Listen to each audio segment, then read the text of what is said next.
Time now for business, and Daryl Kwao is here with the very latest from the business world. Happy Constitution Day. Many Hope happy. You spend time reading the Constitution. Yes, of course. I've been reading the Constitution and knowing more of my rights and responsibilities. But what's this partnership all about? Well, tonight the government of South Africa has begun talks to form a partnership with Ghana to help develop a vibrant automobile industry. This will help both countries trade with each other in the manufacturing of various brands of vehicles. South Africa's Minister for Trade and Industry, Ibrahim Patel, says the time has come for both countries to collaborate with the coming in of car manufacturers. And so too throughout, not just for goods, but also for services. So we see this as an enormous boost potentially for growth on the continent as a whole and for South Africa. And it means that not everything that is required can be done by one country. We will make some things, Ghana will make other things, and so we trade with each other. We've worked with the Ghanaian government also to see how we can in fact form a partnership around the auto industry, that Ghana is able to build an auto assembly capability. South Africa is able to build a capability and strengthen its ability to do so, and we trade with each other. Not all kind of cars can be made in one country.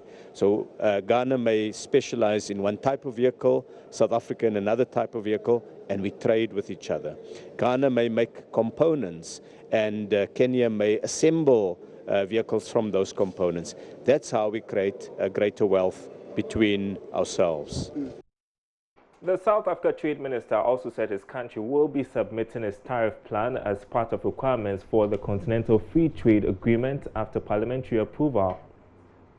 South Africa will table its tariff arrangements as soon as we've finalized some of the modalities. There's something called rules of origin, which says that when an item is made on the continent, that we all understand what is meant by that. Let me give an example. If the production of a car is genuinely to be a car that has value add on the African continent, we need to fix a minimum percentage of value that is done here on the African continent. If we don't do that, it means a car will be almost fully completed elsewhere in the world, and just the finishing, perhaps the bumpers and the windscreens and the windscreen wipers will be done locally. That's not genuine industrialization. So as soon as the rules of origin have been sorted out, as soon as some of these modalities are done, we are absolutely ready to make our offer. Now, the African Center for International Trade and Development has commended government for initiating policies that make Ghana's economy one of the best in Africa. In spite of the success which has spurred economic growth, Executive Director of the Center, Hubert Arthur, has asked the government to pay more attention to small-scale businesses and entrepreneurship development. According to him, the current business environment is not favorable for entrepreneurs, which makes Ghana lose out on certain opportunities from development partners. Ghana has made a lot of strides, with respect to our business environment. The various governments that have come, we realize that they've tried to put in place certain systems and structures to propel business growth and also to encourage more investments into the economy. But of course, you can't say that without mentioning that we still have a lot of challenges. If you look at the cost of doing business in Ghana, it remains very high, and a lot of foreigners and even the locals that are doing business in Ghana are complaining of the prices that exist in Ghana. We have our pricing is something which is very crazy. You can't even understand. Yes, we live in a market economy. It's a free market economy. So obviously, government doesn't control pricing. They allow the forces of demand and supply to dictate. So it's understandable, but still the cost of doing business in Ghana is very, very, very high. And for me, as someone who works around helping SMEs and all of that, it's worrying, because if you want your economy to thrive, you need to look at how you can build the capacity of SMEs to be able to contribute to employment. And it remains one of the very high priority areas that we need to look at as a country. we can say that we have come a bit far in employment.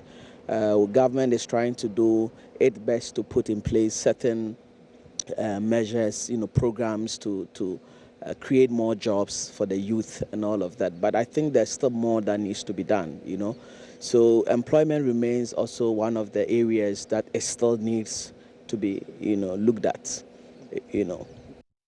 While speak of creating a favorable environment for small businesses, the Ghana Stock Exchange says it will come up with new initiatives aimed at sensitizing entrepreneurs and small businesses on the need to list on the local bourse. The Managing Director, Kwafezi, who spoke to Joy Business, said one of the targets for this year is to have entrepreneurs use the stock market as the preferred choice for raising funds to expand the operations. Mr. Afezi is optimistic that the move will bring positive results. Trying to do is to try and find ways on how to prepare SMEs to be able to go to the market and raise long-term capital.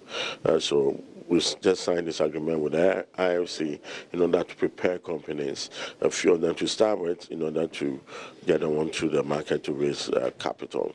So it takes some time.